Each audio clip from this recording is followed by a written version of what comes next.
such a huge event for us that I wanted to make sure that on behalf of the Board of Education that we wanted to say thank you so much to Mr. McDade, Ms. Moser, and Ms. Cramps. It's just another representation of what a great staff we have here at North Merrick, and I think Dr. Bromberg hit the nail on the head. Welcome to the North Merrick family. Thank you very much. Thank you.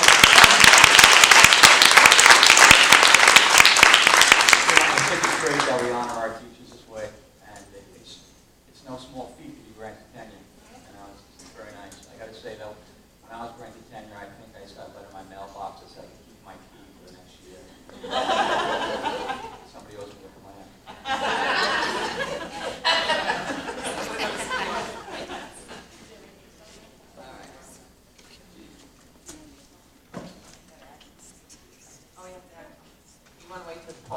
So why don't we move the bar forward so that you can act on it? I think the board would so please.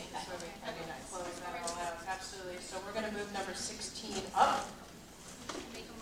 I'm going to make a motion. I make a motion to move. I have to move that up in the agenda, right? Okay. Move personal actions report up on the agenda. To be next. Is there a motion? Motion. Okay, all those in favor? Aye. Aye. All those opposed? Motion carries. Okay, do I have a motion to move on the personal actions report? Motion. Second. Any discussion? Other than the fact that we have those great tenures in here, which are great. Congratulations, everyone, again. All those in favor? Aye. All those opposed? Motion carries. Thank you again.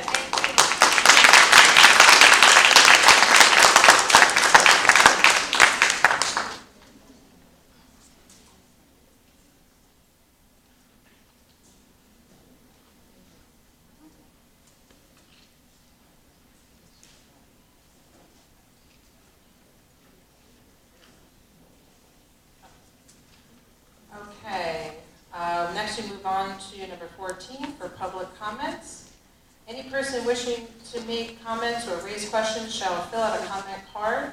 After you are called, come forward to the microphone and state your full name. Questions are to be addressed to the board president, not to individual board members. Personal attacks on individual board members, administrators, and staff will not be tolerated and may be caused to adjourn the meeting. There will be no back and forth dialogue. Out of the courtesy and fairness to the rest of the audience, each visitor will limit his or her remarks to one item lasting no more than 3 minutes, not to exceed a 30-minute session, or ask only one question. Public discussion on matters relating to staff and students by which their reputation, privacy, or rights to due process or those of others could be in some way violated is prohibited. I have a couple questions.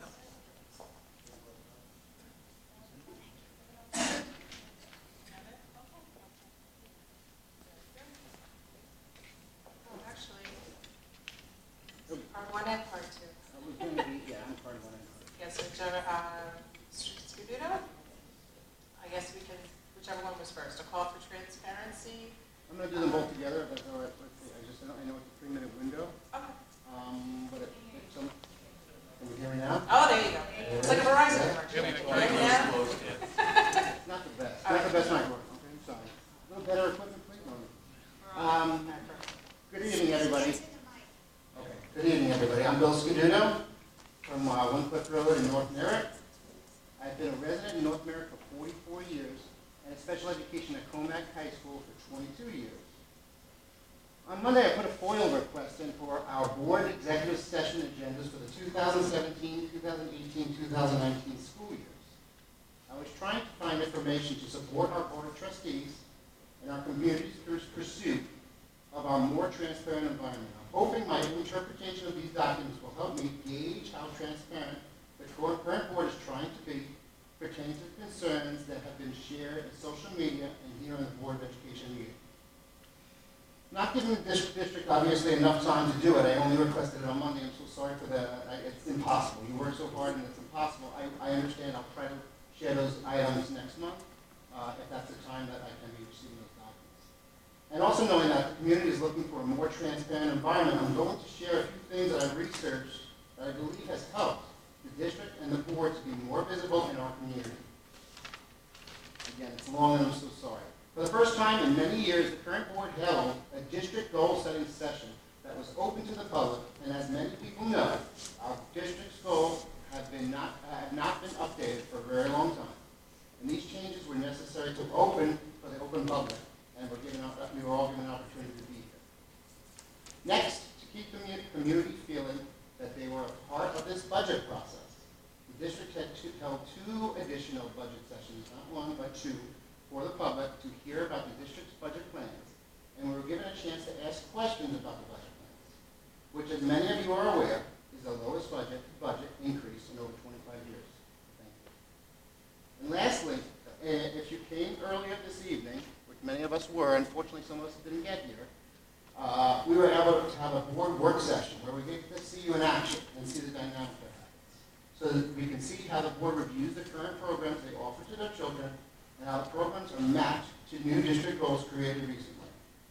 These work sessions are public meetings so the public can observe the board in action. It's meant for the board to get plans accomplished. One additional positive, I really feel this is amazing, and I added this, and I really feel that you guys just have a natural dynamic. You work well together, you share, you speak, you have a good connection and rapport, and that's so valuable. You like to work together, it's obvious, and I really appreciate that. There are a few other inquiries I've researched in recent weeks, and it is my belief that the current board has tried to keep us in the loop whenever possible. My real question is, what are we really looking for? Solutions or more problems? Please understand that my words are not an attack on any individual or group. It's merely a request for our board to help facilitate an opportunity for the community to share our questions or concerns in an open forum where we all can be the role models to our children and advocate for what we believe is best for our schools, our children, and our community. Last month, I submitted a petition to run for the school board because I want to make a difference in our community like all of you are doing and help keep our schools going in the right direction. When sharing my intention with other community members, many people thought I was crazy and expressed that I should think twice about this choice, being that they felt my name would be possibly dragged through the mud. Sorry, Mr. Scudier. No, 3 minutes. So Actually, what we may want to do, because you did technically submit 2 cards. Do we, I guess if there's no other cards, we do another 3 minutes? Because otherwise we would have let someone else and then maybe come back up. How do we?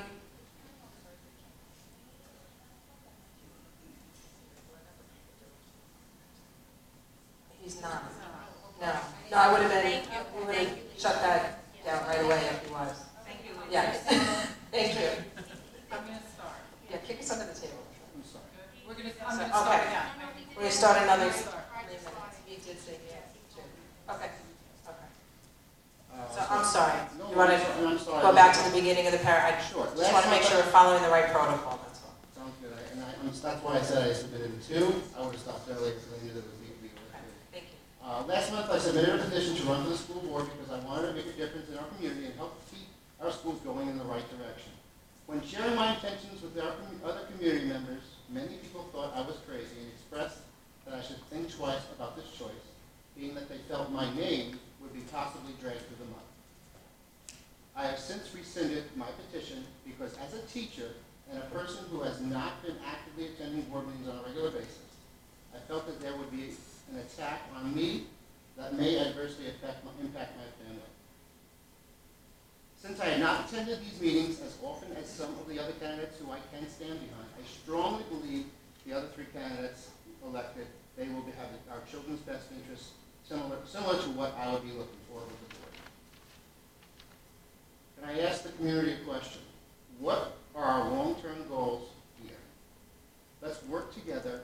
There are a lot of great things that we have here in North Marion. Can we improve? Yes. Do we have things to work on? Yes. It's difficult to look on the bright side when you're surrounded by negativity. Many of us love where we live, and we chose North Marion for a reason. Our community has a lot to offer. Let's focus on the positive things that happen here and celebrate our accolades. And when the board answers our concerns, which are communicated on social media, we need to please share those responses to everyone that we can and make them aware. We have our voice, and our children are always listening. If we can remember to spread all the good all that is good in this world and promote positivity, who knows where we will be tomorrow? Social media can give us the platform to affect positive change and provide us with a network of people who want to make a conscious effort to bring happiness to our world. Please join me and start to make a difference. Remember, nobody can go back and start a new beginning, but anyone can start today and make a new ending. Let's work together. Thank you very much.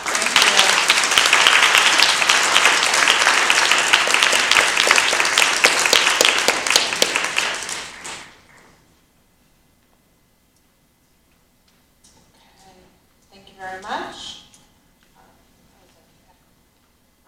Moving on to item number 15 for the business. Do I have a motion for a consent agenda for items A through L? Second. Okay, any discussion?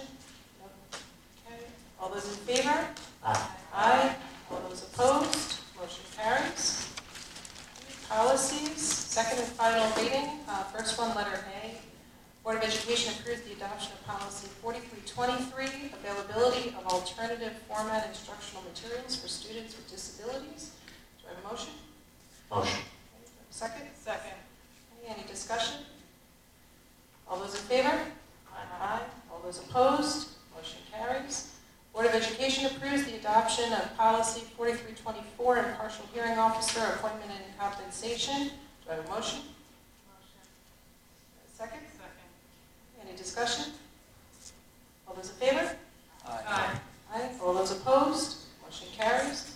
Board of Education approves the adoption of policy 9400, disclosure of wrongful conduct, whistleblower, also known as the whistleblower policy. Motion. Motion? Second. Any discussion? Okay, all those in favor? Aye. All those opposed? Motion carries. Okay, we already did personnel actions report. Special services. Board of Education approves the 22 individualized education plans which were developed by the Committee on Special Education as detailed in the mailing. Do I have a motion? Do I have a second? Any discussion? All those in favor? Aye. All those opposed? Motion carries. Okay, report to the committees. High school, you're up this month. Alice, you want to start or you want? Yeah, we're going to do this together. I'll start off, and Tracy. All right, so the last meeting we also had in the high school level, our tenured teachers and administrators. It was a wonderful presentation, pretty much like tonight. Then we had the superintendent's report. It's amazing to think that this district is feeding 64 families without community coverage. That's amazing to hear that. We also heard about the Memory Project, a pretty cool, interesting thing that the art program, I think it was an all-free school, I know Mepham was doing it. They received pictures from these people. What country was it? So it was three different programs. They received pictures of underprivileged and the Calhoun got pictures of children in refugee camps. And what Calhoun did, I can't speak for the other schools, is the art program actually made portraits of them and then mailed that to the students, almost in recognition of your personhood. And that's how they sort of described it, as they were trying to give people in displaced situations or disadvantaged situations an idea that you count, you are important, you're part of the world that we live in as well. That was a beautiful And thing. they sent them back and got pictures of the kids getting their pictures. Yeah. We also spoke about the passing of Miss Lorraine Poppy, who was a longtime principal at Kennedy High School. She was there for 23 years. She was also my high school English teacher. About 40 years ago. Always my favorite part of the high school meeting is the student reps. So if you haven't been there, you know that you'll know that we have reps from MAP, Mepham, JFK, and Calhoun High School, which give us a monthly report of what's going on. And we hear about all the exciting things that are happening in high school. You know, I was thinking, we could do something like that up here. Maybe not every month, but maybe twice a year or something like that. Just to have kids come to report. It's really a wonderful thing to see what's going on and hear from the kids. It just seems so much more real and exciting too, because the kids are really excited about it. We heard about all their trips to Disney. I think just about every school has someone going to Disney over the break. And we heard about the plane ride home and sitting in the airport and things like that. It was a pretty cool story they told us about. I went to Calhoun High School, was stuck in the airport, and then they just kind of put on an impromptu concert right there by the gate. It was pretty neat to hear the stories about that. On to some more serious information. The budget vote is also on May 21st, and there are two propositions at the high school level. There's Proposition 1, which is the budget itself. There's also Proposition 2. Proposition 2 would be the expenditure of capital funds in the amount of $1.92 million. With that money, they're going to build or fix the parking lots, tennis courts, floors, and ceilings at Macomb High School. And it should be noted that this money comes from a consolidation of unencumbered and unexpended funds, which means if it's passed, there's no additional tax for the public. So whether or not it gets passed, it will not cost us any money. And that's Proposition 2 that will be on the ballot on May 21st. The propositions are numbered a little differently. All our propositions come first, that's 5 and 6. Oh, Just for well, it clarity. says on our website, it says on the mailing that Proposition 2. On the high school mailing. Okay. Yeah, the high school mailing says Proposition 2. I brought it to their attention. Good to know. Okay. It's their second proposition, but on the overall ballot, it's. Yeah, the mailing actually says Prop 1 and Prop 2, and we've been saying Prop 2 at the high school meetings. So, maybe you should call over.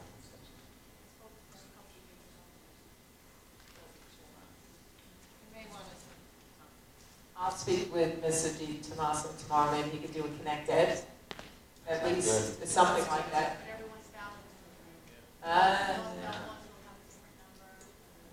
Well, we've done them to the different components, like he's asked us to do certain information in them, so he'll figure it out. I'll talk to him. All right. Good. Grace, you want to add anything? Just, Say it again.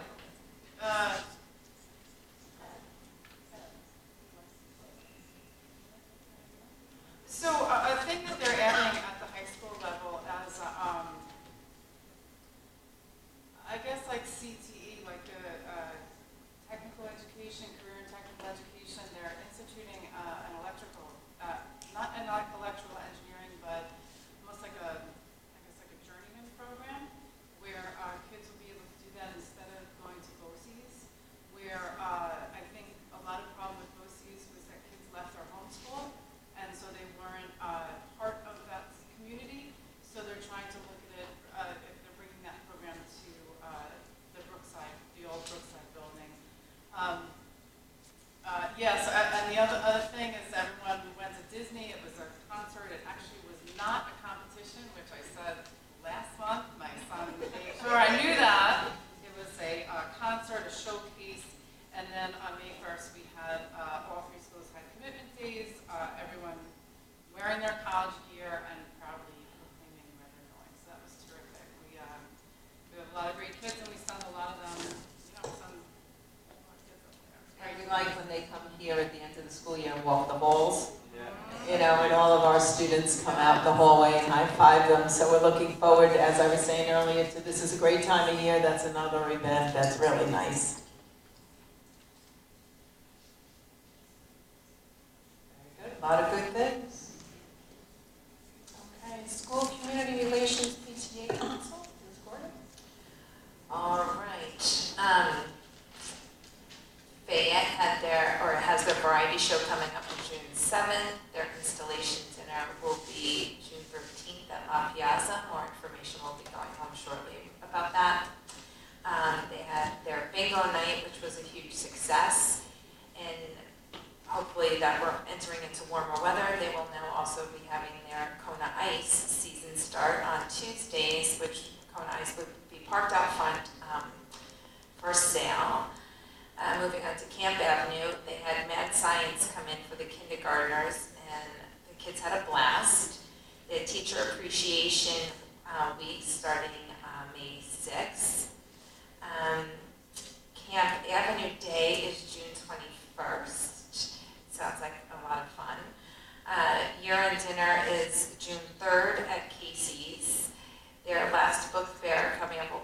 30th, and they have one more movie fundraiser for Toy Story, which is late June 22nd at the Merrick Movie Theater. They also have something which I think is really cool. They do a senior-to-senior social. That will be coming up on May 23rd, except this year I think it's a little different. It's not just senior-to-senior, meaning senior citizens is what they used to do, from my understanding. This year they've invited veterans, and it'll be more like a luncheon type to have conversation and have lunch or cookies and snacks with the veterans. So that was really cool. They're also hosting Field Day this year, which is a district event for our 6th graders. So that should be fun and exciting, and I can't wait to hear what color we're assigned. We're already prepping. Moving on to Old Mill Road. The book of the month is Those Shoes by Maribeth Bovitz. Reflections. This year was an art gallery at Open School Night, so the students could show off their work, which was a tremendous success. Their variety show at Brookside was also a big success. We have a lot of good talent acts, and it was a lot of fun had by all. Friday, again, hopefully in the good weather, we'll start Ice Pops being sold up front for $1, which was brought in to offset the cost of Mr. Softy down the road. Our last book fair over at Old Mill Road will be May 17th. And there will be a movie fundraiser for Aladdin at the Belmore Movie Theater May 25th. We also just completed our Teacher Appreciation Week, which we had a superhero theme.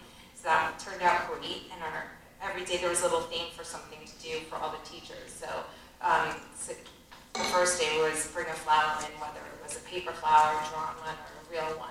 And it was really, really cute to see all the kids walking to school with their little flowers for their teachers to show their appreciation. Their year-end installations will be on June 12th at La Piazza. SEPTA, this is the first time they've done this. This sounds amazing, that they're doing an author assembly in all 3 schools. So they're having Amy McCoy come in with her book. Don't ask me what that is off the top of my head. My notes are in my car, so this is off my head, sorry. But I got it that it was at all 3 schools, and it sounds incredible that we're able to share that on a district level as opposed to be able to find time in our schedules to be able to come together in an evening and share that with all the students.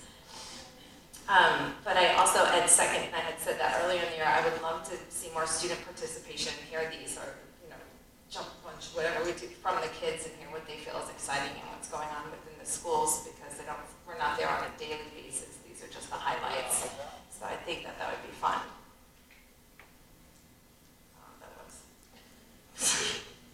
That's it. Oh wait, I did want to mention it, and I thought this was really cool coming up. Sorry, but it's not PTA related. But I was really excited to hear that. What are we hosting? Math and Movement. And I wanted maybe perhaps you to mention this, because I think it's a great opportunity for us and a free professional development for our teachers during the summer. So what is Math and Movement? What's coming? We have Math and Movement in the district already.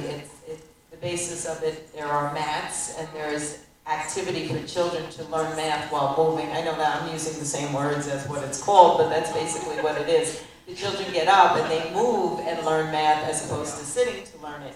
And the great part about hosting it over the summer is that our own teachers get to attend with teachers across, and this is a national organization and a national professional development training.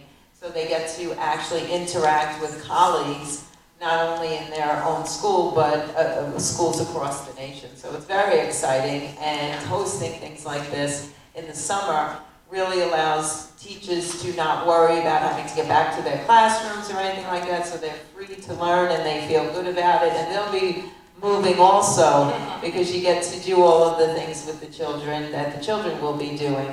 And I have to give Mr. Rankin a big shout out, because our former principal at Camp Avenue, he started the Math and Movement program here in North Merrick, and he still thinks of us first whenever there's an opportunity, which is really kind, and we always try to take full advantage of it.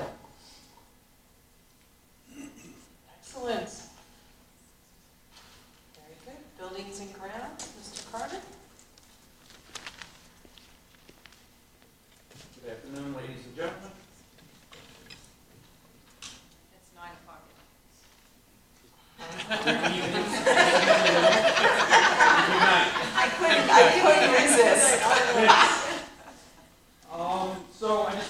update on what's been going on. We've been super busy. This is a crazy time of year for everyone, I believe. It seems like we're bouncing into each other's offices all day long.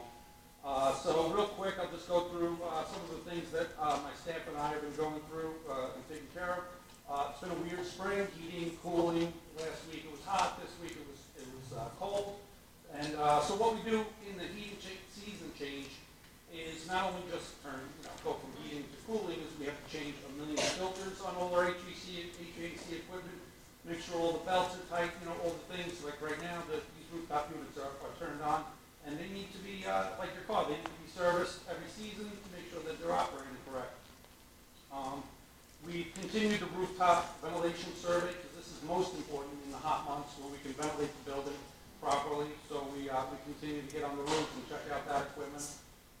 We've been doing a lot of preparation for summer programs, working with the different entities, Scope, Camp Invention, all of our in-house programs, making sure everybody has what they need and where they need it. Preparations for summer projects. We have hopefully summer projects coming up. We have projects that are going to happen whether or not that budget component happens. But and then there's just the summer cleaning, which is it's nonstop. And especially because of the summer programs, which is like a school day, this building will be full until August. So it really gives you about 3 weeks to completely clean an entire building, which is it's a lot of pressure, and you have to be ready to go. So I've been coordinating that with my custodial unit. We're finishing up the door project at camp, which I believe everybody's very excited about. I keep getting positive feedback. The contractor, I can't say enough good things about them. They've done a really wonderful job, and it's a really tangible safety item. It's something you can see and feel right away. We've been working with the business office trying to close out this year's budget and also work on opening up next year's budget, because June 30th to July 1st is only 24 hours, but it's a big deal when there's millions of dollars at play. So it's a little bit hectic. And well, he's got this much, I've just got that much. So grounds crew, they've been going crazy with spring, spring's sprung. We've got fence lines to clean up. We've had some complaints from some neighbors. We've been addressing them. The lawns have been getting done. We're prepped out there for Field of Flags already. We had fire inspections. We've had insurance inspections, and we've done pretty well on both of those. And we received the bids and awarded, which the board just acted on, the custodial uniform bid. And Field of Flags is Thursday, so I can't wait for that. That's a very exciting day. I think it really it takes an already good-looking building, and it just makes it phenomenal. Who doesn't love close to 200 flags out on our front lawn? And there's a lot that goes on behind that, as far as accepting the money, getting all the tags ready, and getting all the logistics. So, it's nothing tremendous. No one task is insane, but when you add them all up, really, you're moving. And then there was, like 11 days off this past month, so that's really 3 weeks since the last time we spoke. 3 working weeks, so lots happening. Anybody have I any? do. I have a question for you. Sure. I know that maybe 2 years ago, last year? Anyway, or maybe just, I don't know when it was. We had spoken about, or it was raised, putting solar panels somewhere on any of the school buildings. And I know that we discussed it or dismissed it as way too expensive. But what I'm seeing now is like a lot of companies that are offering a lot of incentives, a lot of tax breaks. Now, I don't know if that's simply homeowners. But do you think that we could look into something like that? I mean, anything that could take, the pressure, or the pressure for utilities? We do have a solar array on the roof of Old Mill Road, which is functioning. Is it? Yes, absolutely. It was a DASNY grant about 4 years ago when Jim Sager was here. Okay. Yeah, so that's up and running. The problem with a lot of the programs you're talking about is tax rebates. We don't pay taxes, therefore there are no rebates. The other thing is when an outside entity owns the array, which was a big, there was a big plan in New York State where these outside companies would install and maintain it, and that's a sketchy situation as well. Number one, they want a brand new roof. You have to have a brand new roof, which was great at Old Mill because we did. We don't have brand new roofs at Camp or at Fayette. because they don't want to put it up there and then 5 years from now we say, oh, we're replacing our roof, can you take all your stuff down?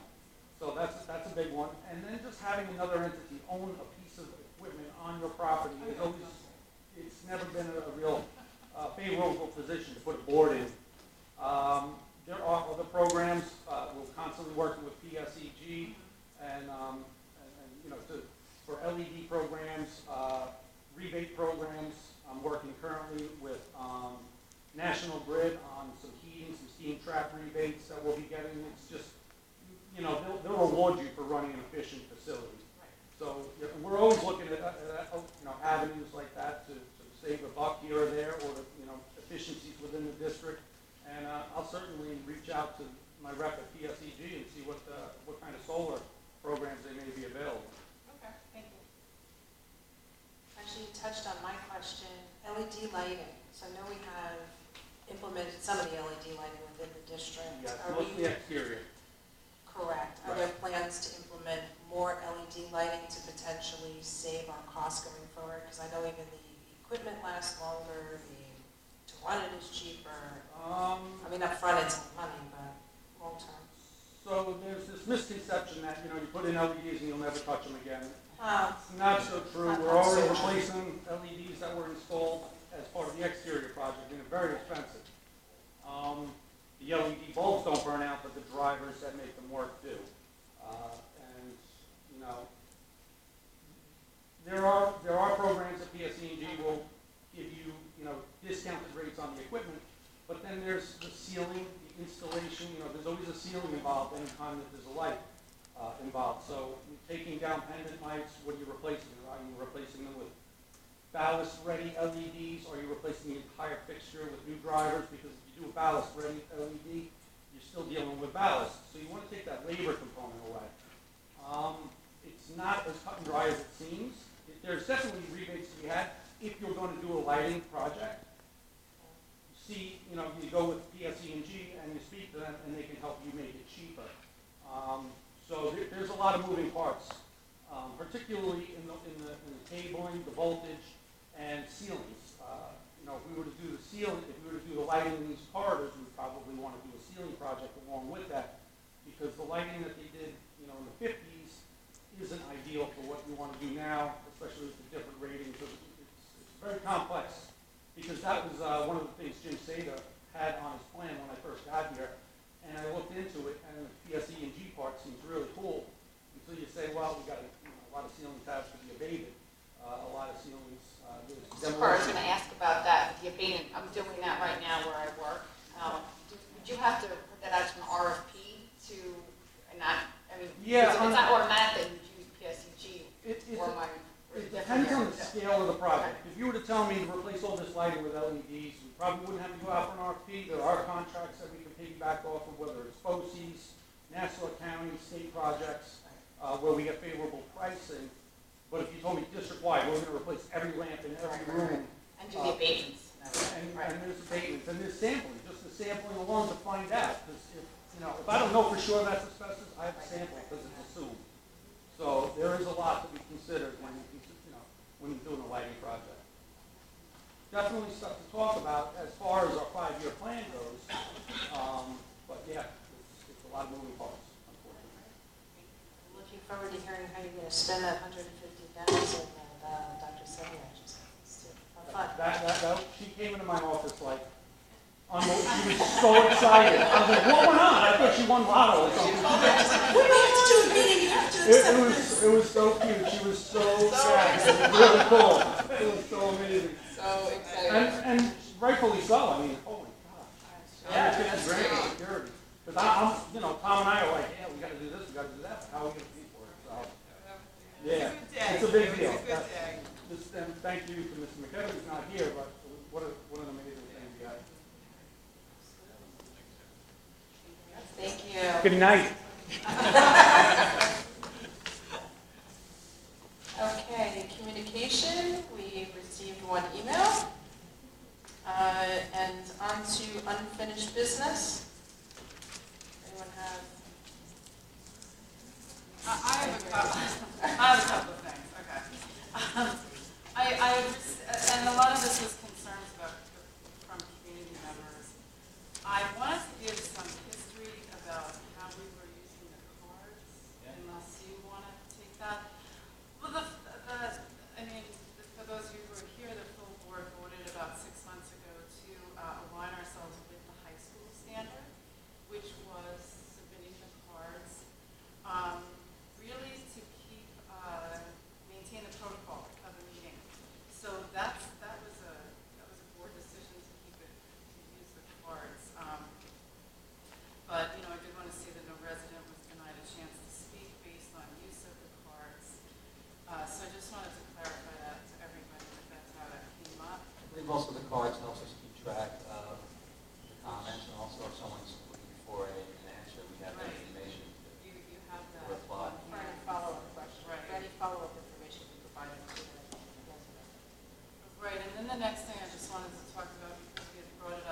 No, I think I just more really want to talk about some other clarification, misinformation that's out there that I'm starting to see.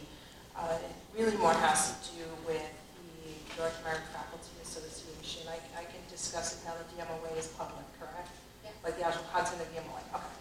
So actually, briefly, I think there's some questions in reference to what an MOA is. So I think maybe it's best clarified by our attorneys as to what an MOA actually is. Okay. I don't know if this is on, I don't know if everybody can hear me.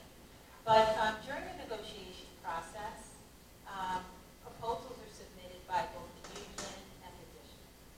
And then there are a series of meetings that are held where there's discussions regarding what can be agreed upon. At the end of those discussions, where everybody agrees as to how the contract is going to be amended, a document is put together and it's called a memorandum of agreement. That document actually changes the contract. It may be a short document, it may only be 3 pages as it was in the case of this negotiation, but it actually is inserted into the 30-page contract and amends certain portions of it as both parties have agreed to. So an MOA is a shortened version of what is going to be amended in the actual contract.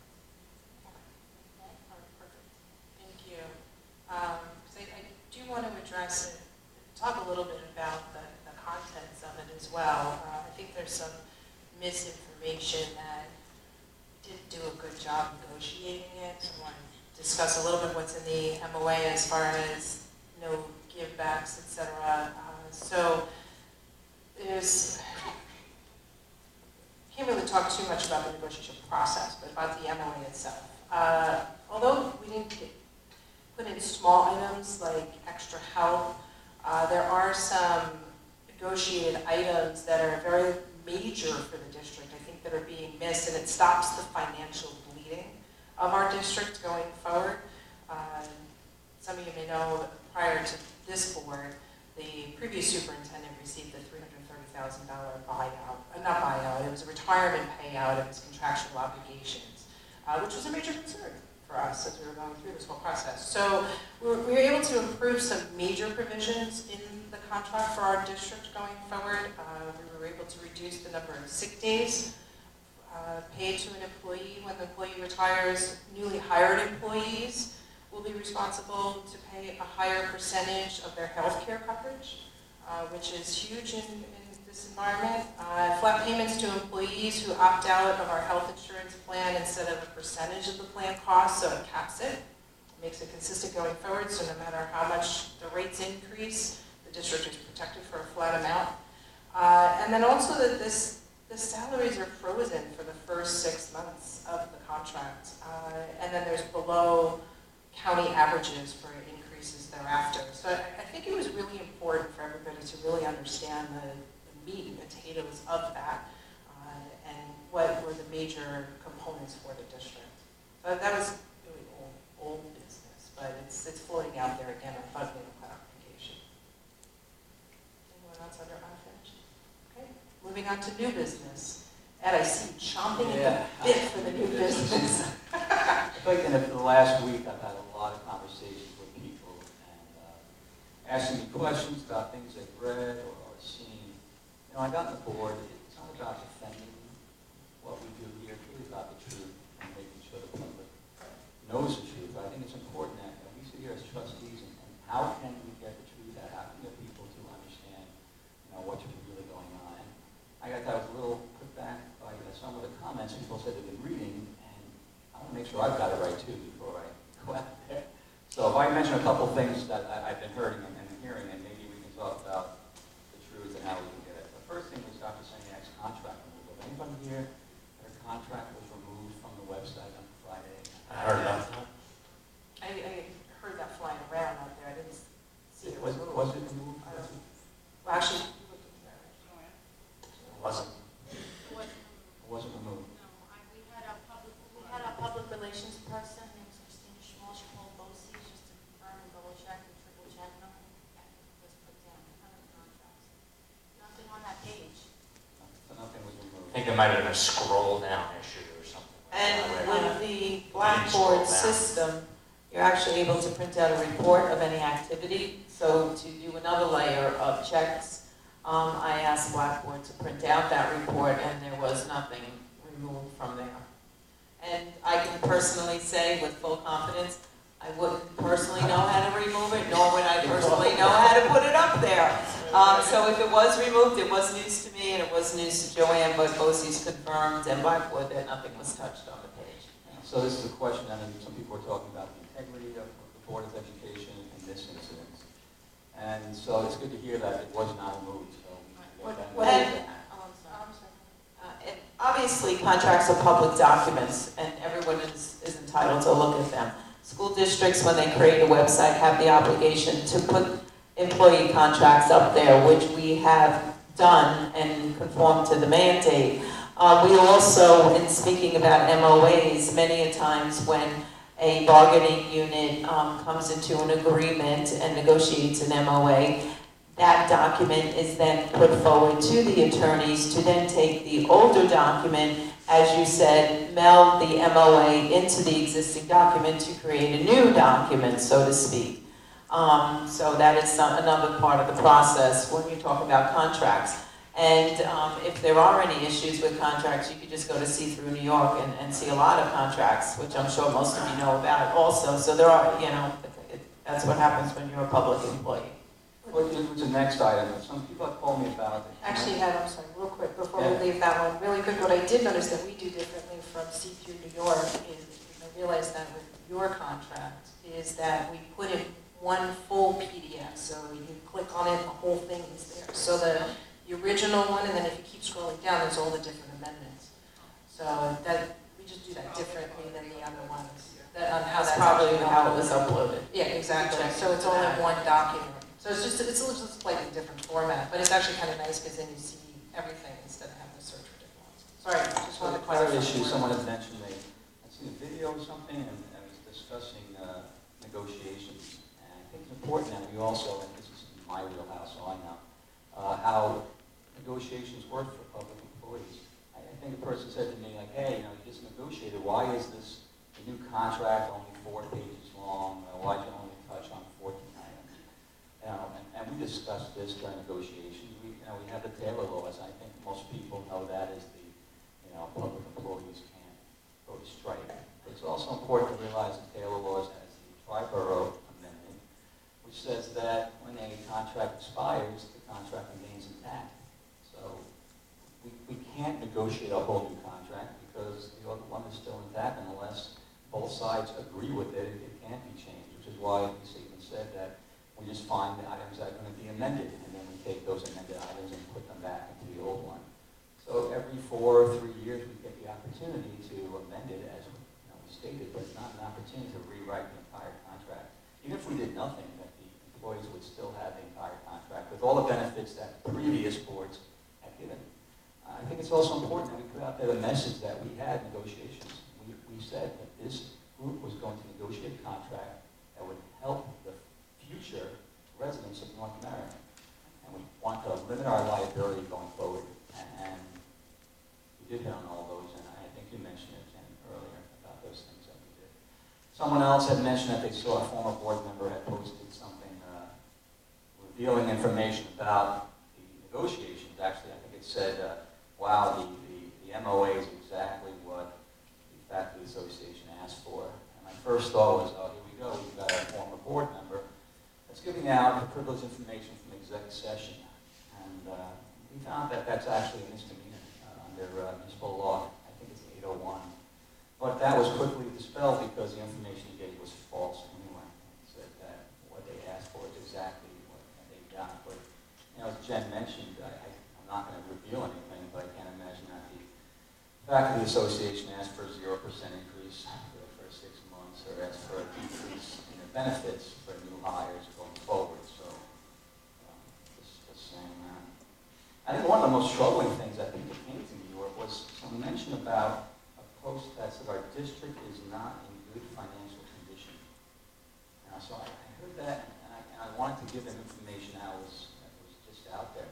You guys remember we had our audit meeting, and we actually have an outside external auditor comes in and with our financial health, and we have R.S. Abrams, and that's a accounting firm. So we have two sets of CPAs. We have our, and Tom, you're the expert here to jump in, but we have our own internal and we have external look over our, correct? Correct. Colin Danowski does the books, financials, the CPAs, start of it, and then once they're done with it each year, RS Abrams will then come in and review to make sure that Colin Danowski did what they were supposed to do. And that's a state requirement.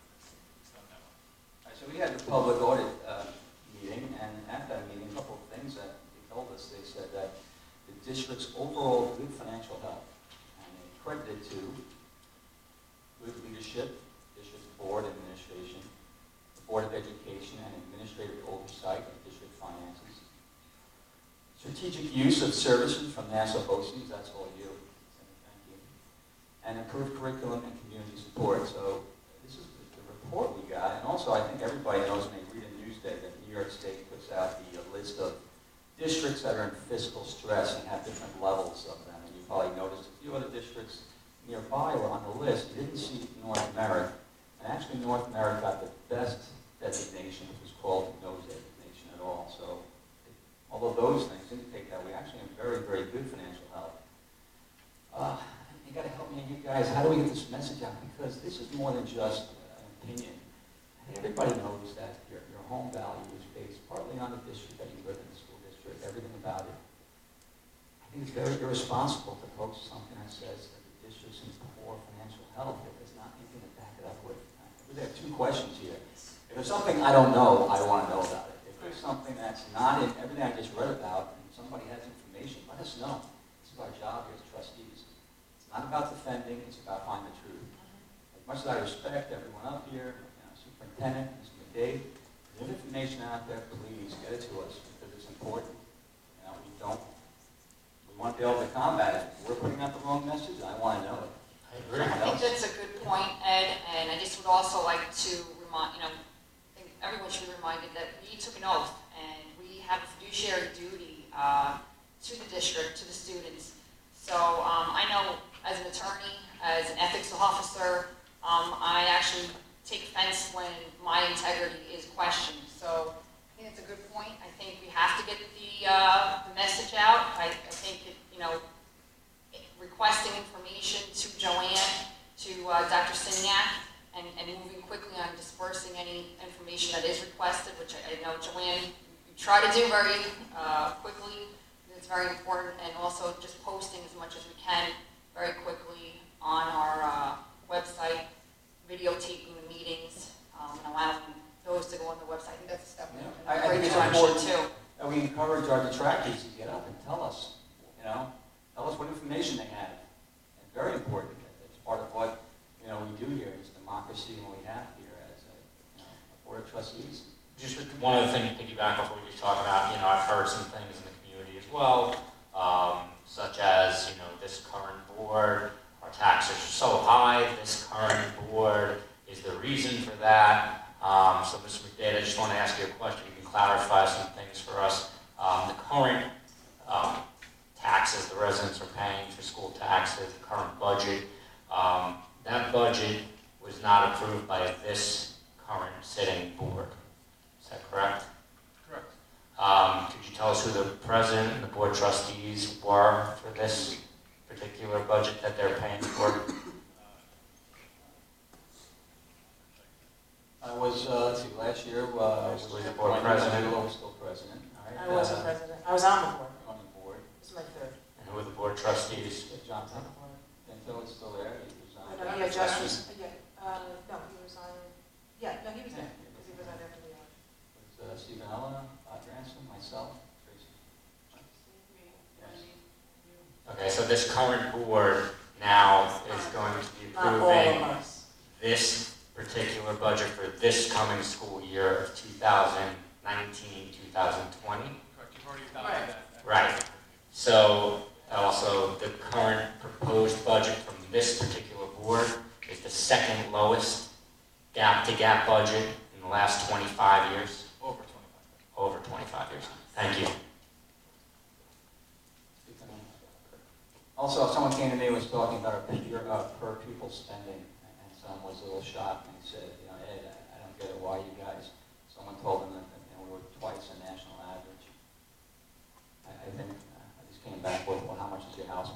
it's 3 times the national average. How much we paying for New York American Water, that's 3 times, East Meadow. Absolutely. So I don't know, if we could somehow manage to educate the students here in North America, the national average, I don't think we could keep the lights on or we keep going for the entire year. Right, I mean, the national salary or national what your home is worth is not anywhere near what New York State is. Yeah, you can't compare. You can't compare that at all. Did we have a breakdown? How do we compare, that? I was gonna say, Tom, do you How do we happen to compare know how we our compare purchases? in Nassau County?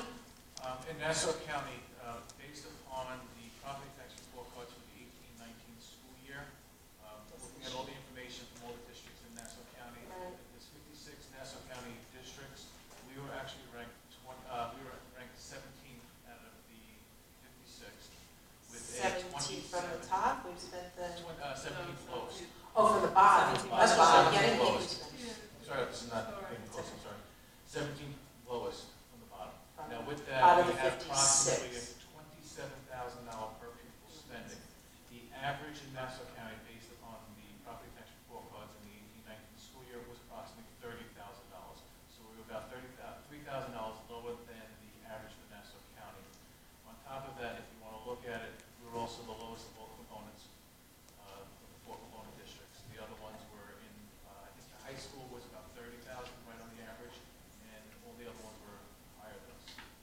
So all the other elementary component districts were higher per pupil spending in North America. North Belmore was a little bit higher, they were 27 too, but I think 27,700, so a little bit higher than us. Merrick and Belmore, I don't have it in front of me right now, but they were above 30,000. Do you think you could put that together on a sheet In a or report something? for We us. give that out maybe the next meeting or something, and just show the agenda or something, just to have it out there. Sure. If that's what the board wishes. Yes, if that's what the board wishes, we can put it out and put it on the website. Or on the Yeah, website. put it on the website, no Website. problem. I'm not on social media, so I just get what people tell me. But I'm wondering, what can we do as a board of ed to get the truth out there? Like I said, it's not about defending ourselves, it's about making sure the public has the correct information so they can, have an educated idea of who to vote for and what to do. Maybe we should have our own website, a Board of Education website. Things that come past us, we post it. I don't know, I'd have to see how to do Get that, but structured, I think putting it on the On the district on the website. district website, have a Yeah, tab or because we do something. have a Board of Education. And then a Facebook And a page. finance, yeah, Board right. of Ed Facebook page or something. Or just a tab on our Yeah, website. or- you already have a website. So the Yeah. website- Yeah. We want a website appropriate place. So, And a beautiful one. so it is perfect. So you do have a tab on that website, and, I have to look to see whether you can address rumors. I've seen that on other Board of Education websites, where it says rumors, and then you're going to address the rumors. that are out there. So I can research to see if that's appropriate. I think it's probably appropriate, we just have to be careful on what you post and how you post. I think just encourage people to ask questions. I was gonna say, Well, this is the forum where people come up, where we're talking Yeah, ask about questions. things that we're constantly hearing. Or, like I said, share information, please, give us information that we're missing, give us, But stuff Mr. like Medina, that. you have people contact you for questions? Yes, every year I get calls from different residents in regard to the budget and the spending, and stuff along those lines. Each year I do. Okay, and are there ones that we haven't addressed as far as concerns?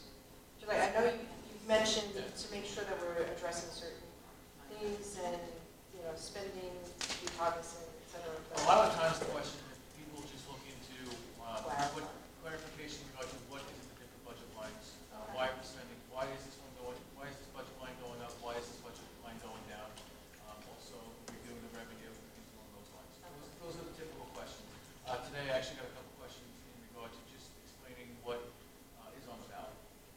They wanted to know what Proposition 1 was 2, 3, 4, 5. It is confusing. Yes. That ballot, oh my gosh, it's, yeah. There And now was that it's also in English and Spanish? Something about, No, I'm sorry. they didn't ask that question. There were some questions about the Okay. administrative line, And I know we discussed earlier that at North America, we put in our books in a different way that maybe made our administrative costs look different because of different things that would get included in there. Basically, what I'm happening is, question was presented in regard to the high number of our administrative portion of the budget for North America School District.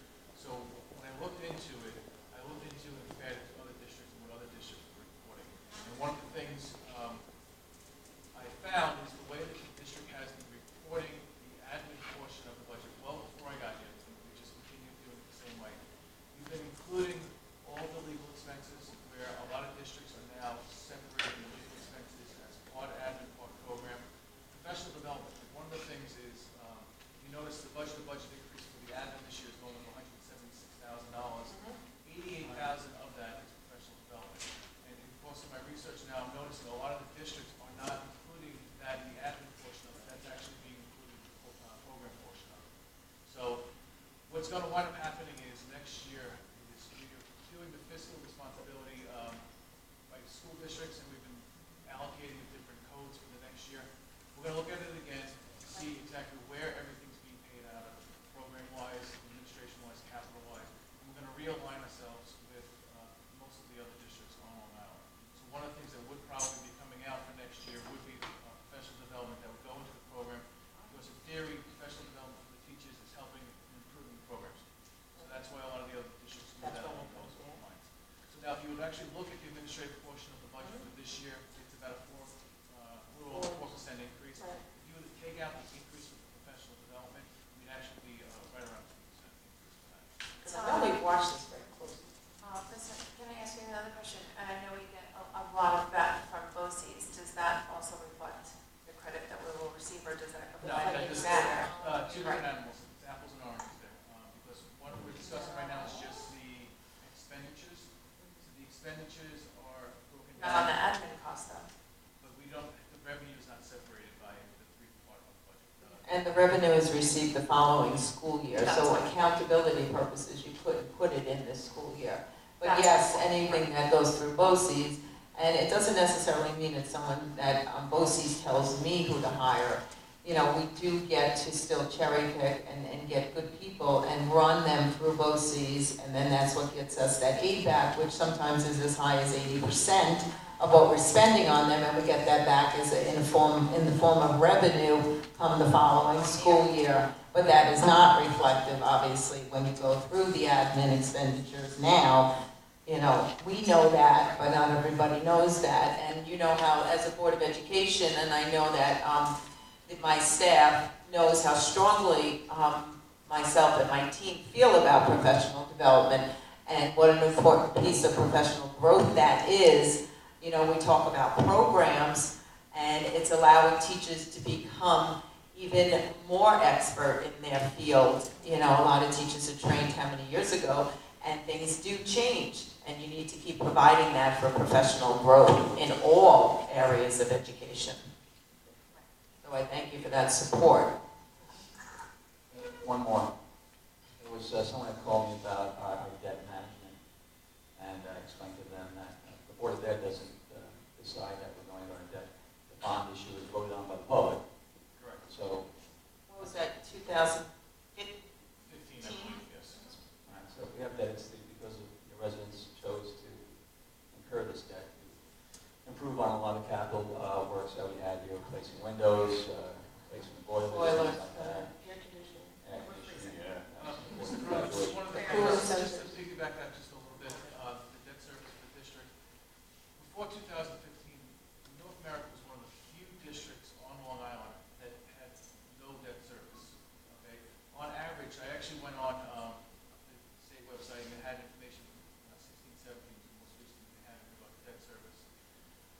For the state of New York, the average school district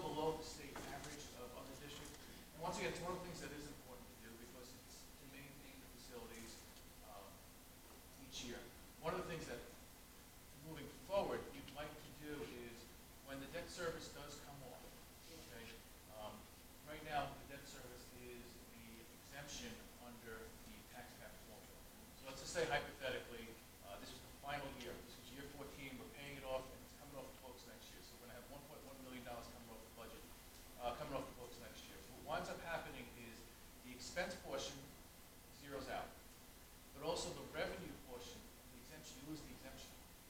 So now, you're not gonna have an additional $1.1 million to spend next year, because you're also losing it on the revenue side also, between the state aid and the exemption. So now what winds up happening is, what districts are trying to do is, when that's coming off, you want to try to have another bond issue at that time when it comes off. So when the one's coming off, all of a sudden now you have another $14 million bond, and it's not costing the taxpayers anything additional because it's just replacing the other one.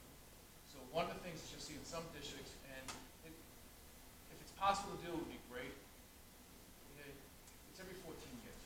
You can possibly get another bond issue. It's in the middle, right in the middle, 7 years. Okay, for whatever amount of money.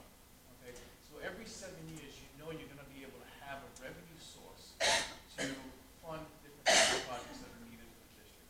And as you know, your capital projects for the district is just like your home. We talk about it all the time. Right now, I'm trying to figure out my kitchen at home.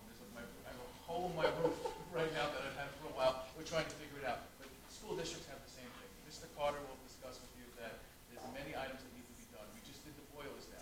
Well, guess what? The boilers will last about 20 years, 25 years. At some point, they'll have to be replaced. So if you can set up, like I said, 5, 10, 20-year plan, that's what you try to do in the situation financially. And you had presented us with that to make sure that we were financially secure in 5 and 10 years with the actual plan based on projects for renovations, maintenance, things along those lines to make sure that we were in financial distress. Yeah, that's what I thought. Next topic. So anybody does have questions, I know you're very open, because I remember sitting in your office before I got on the board for like 2 hours that day. I don't know if you remember. To be honest with you, I'll never forget that. I'm like, all of a sudden you come in, I didn't know you, it was my first year in the district, and all of a sudden I have this first person coming into my, asking me all these questions about the budget. So, But it still happens thank you today. for It being, still happens today. People still Yeah. call me, and it's great, because more he knowledge. loves the is knowledge audience, now. who wants to talk about the numbers, so. I think you do like, well, you're pleased. interested in the nice thing. I do actually enjoy it. So yeah, and your contact information is on the district It's on the website, correct? website, and for people at home listening, That's what I thought. 516-292-3696. You can also reach me at tmcdade@northmerrick.org. There you go. Perfect. Thank you, Tom. Mr. Fields. Any other, Yeah, that's all I have. any other business? Okay.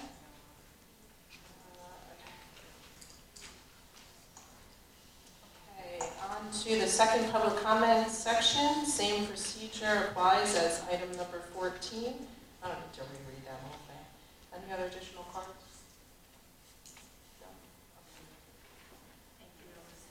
Thank you very, oh, perfect. Thank you.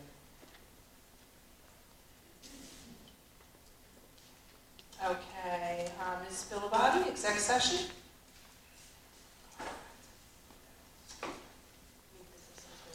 something about that. Sorry. No. It's almost like you have to be right on time, unfortunately. No. Oh, look, perfect timing. Mr. Carter, can you help with the microphone? No, no. Battery? Battery died. It took too long, that is done. Do you want to use, You want to use one of these? table, or they work great? I don't want to come over. Well, yeah, I think that's a little quiet. Do you want to sit down? You're going to be sharp objects, right? You come to the Use Tom's. Yeah, that's right. Use Tom's, because it's at the end. Can you help her out, Mr. McCain? Share and share life. There you go. There you go. That's why we gave you tenure. Okay, so I've been coming to Board of Ed meetings for a very long time, and I hear what everyone's saying, and I hear their concerns, and I know that you're asking how we're going to get the truth out. Sitting here tonight, I actually feel a little bit horrified that we spent about a half an hour talking about social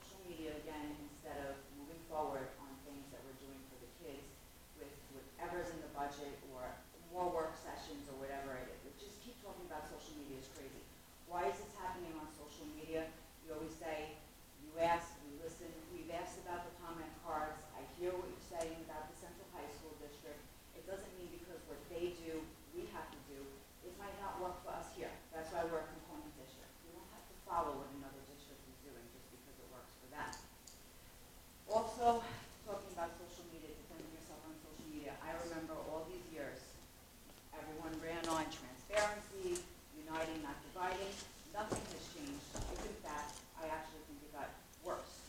Why? There's no transparency. There is an abuse of executive session. I've actually called Robert Freeman, who is, his title is Committee of Open Meetings Law. He said the only thing reserved for executive session is disciplinary actions against teachers and those confidential information, anything to do with students. Everything else should be in public. All of a sudden, we have a million executive sessions. So you want to know why people are upset? There's no transparency. And then it causes people to talk, and community members to possibly create rumors, put things on social media. Now we have a lot of people trying to defend themselves against other community members that are trying to run on their own agenda and their own accord. And some of it is actually very upsetting because to see signs, political signs, posted on social media before we even have a new candidate that was brand new to the community coming forward, actually, yeah, it looks like there's an agenda there. And I'm sorry to say. So if you're going to come back at the community is going to come back even stronger. So I think the question that Corona may have asked was about how do we, get rid of these mistruths. I think a lot of it is you have to do things in public.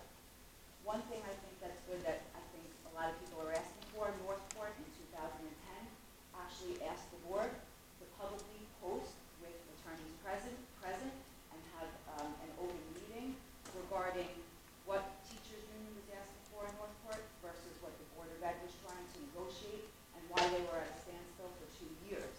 I think that's something that we'd like to know. What actually, if we're talking about that it's not the current board and it was the previous board, what were they trying to negotiate and what was the union asking for? And I'd like to take that to a vote publicly because that's what they did in Northport and then the community felt that it was fair.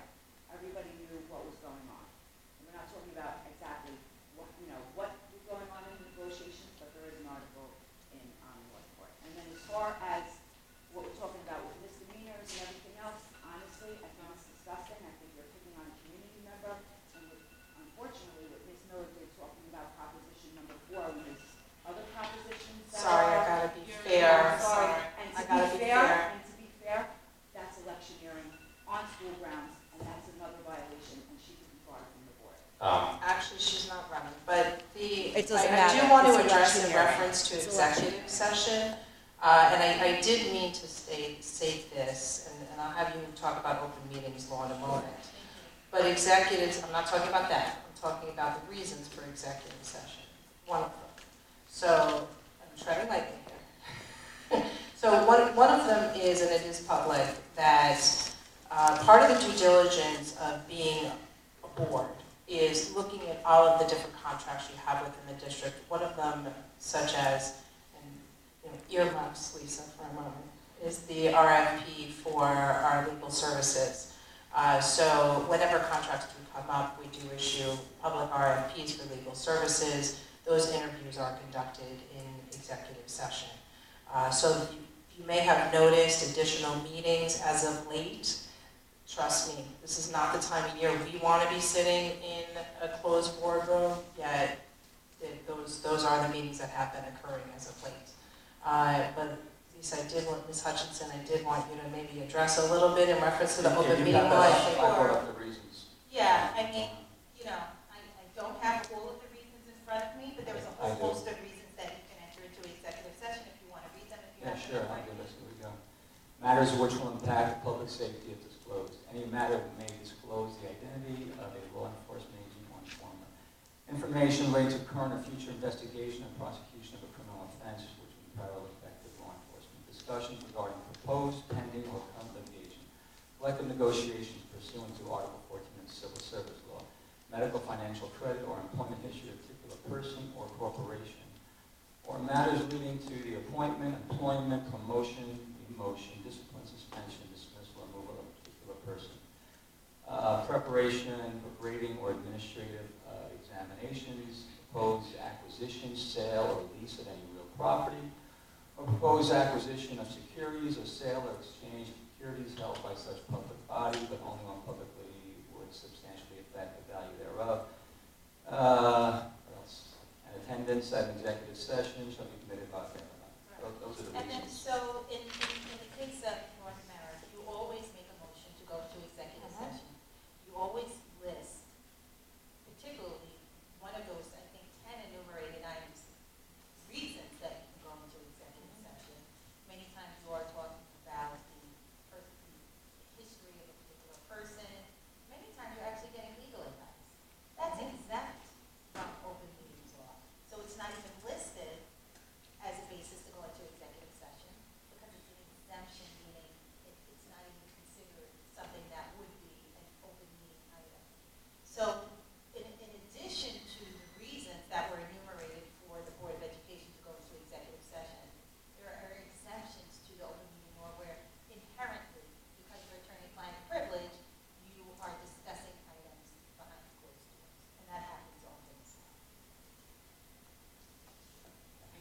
just say something?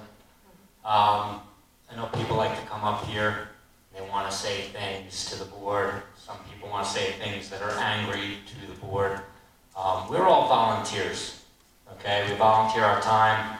I missed my son's baseball game today for this. I don't know what Miss Miller missed today, but to call somebody out, okay, because you're angry, all right, please think twice before you do that. This is our board meeting, and it might come, you know, to you that it's a surprise, but we put in quite a bit of time, okay? Our own free time for this. And I just want you to keep that in mind the next time you come up to the microphone. I think it's also important to let the people know to speak when they're wrong. Okay, that comment is totally false. Every time we go into exec session, we check with our counsel to make sure that's appropriate. Okay, the person also gave misinformation about the reason for executive session. That's clearly false. You want to get into it. When I became a head board member, and I went for training, and I learned about open meeting laws and what was appropriate for executive session. I learned I had been a big abuse of it when I first got here, and I made it a point of my tenure as a trustee to make sure that we do the best we can to abide by the rules of open meeting. Actually, I remember when you first came on, I called you the executive session police. You Exactly raised your hand right. and go, oh, that's not appropriate. Thank you. Thank you, Ed. Okay, do we have any other questions?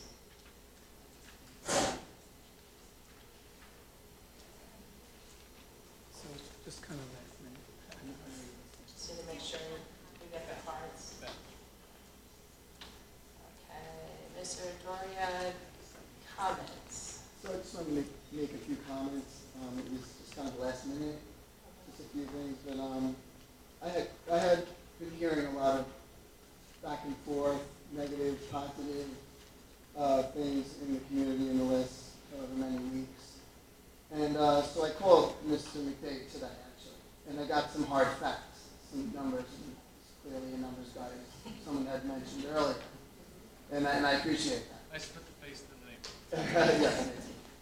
So I was just kind of concerned about, you know, a comment that Ms. Corona made earlier, that you said, you know, that the contract negotiated would be in the benefit of future Merrick residents.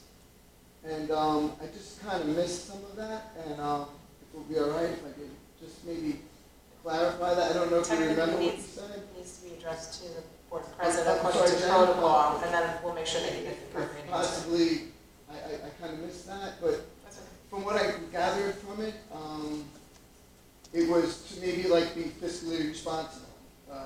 Was that correct? I don't know. The statement that I had, The oh, yes, about being fiscally responsible, make sure Yeah, that. but I will say that if you're continuously getting the give-backs, if you will, from the teachers, in my opinion, and I'm a taxpayer, I'm not giving away the house, I just wonder in the future, in the interest of the future, my point is it was brought up, the future of Merrick, you know, you want to attract, you know, the best new staff. So let's just be, you know, I'd be hesitant to constantly asking them to give back.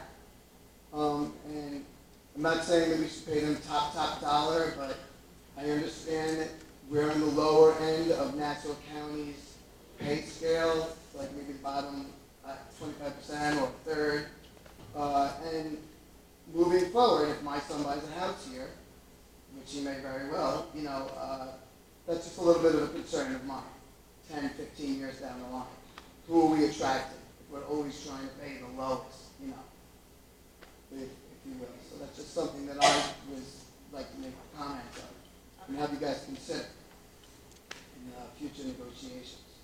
Thank you. Thank you. Okay. You know, one thing I mentioned earlier about contract negotiations and the payroll law, and like that, is that both sides need to mutually agree to the amendments to the contract. So you do hear, you know, okay, give backs, but they give backs on both sides. And if the teachers felt that it wasn't a fair contract, then they wouldn't agree to it. All right. Thank you very much. Other questions?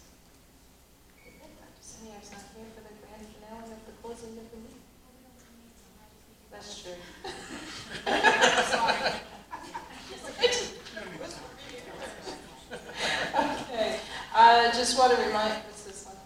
Oh, this is the actual notice, okay. So just a couple of reminders, board trust, the budget and trustee vote is May 21st. It's at the North Merritt Library. Please make note of that, 6:30 a.m. to 9 p.m. And then our next monthly meeting will be June 12th. And then we also have the Field of Flags here at 3:15 on Thursday. Very good. Motion to adjourn into executive session for the, let me make sure I copy this exactly. Motion to convene to executive session to discuss the appointment of particular persons. Motion, second. Second. Aye. All those in favor? Aye. Motion carries. Thank you, everyone. Thank you.